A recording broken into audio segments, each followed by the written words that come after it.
High বন্ধুরা, আজকে বহুদিন পর আবারও চলে এসেছি ছাদ বাগানের নতুন একটি ভিডিও নিয়ে।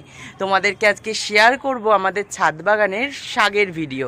আমাদের গামলাতে বেশ কয়েকটা দানা দিয়ে দেওয়া হয়েছিল, যে শাকগুলো রীতিমতো কিনে খাওয়া হয় তার থেকেই যে দানাগুলো বেরোয় সেই দানাই ছড়িয়ে দিয়েছিলাম, তার থেকেই আজকের শাক বেরিয়েছে।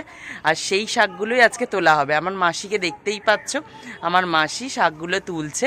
তো মাসি আর আমি মিলে আজকের শাক তুলবো, সেই ভিডিওই শেয়ার করব তোমাদের সঙ্গে। এই দেখো, এখানে আমার মাসি শাক তুলছে। শাকগুলো কত ভালো হয়েছিল। আর এখানে দেখতেই পাচ্ছ প্রায় জল জমে গিয়ে গোড়াগুলো একটু একটু পচে যাচ্ছে বলেই কয়েকটা শাক দেখো এদিকে নুইয়েও পড়েছে।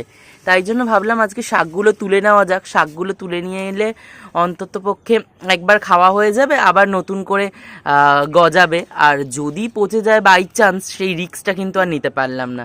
ওই জন্য তুলেই নিলাম আজকের এই শাকগুলো। দেখতেই পারছো বন্ধুরা, আমি আর মাসি মিলে আজকের কতগুলো শাক তুলেছি।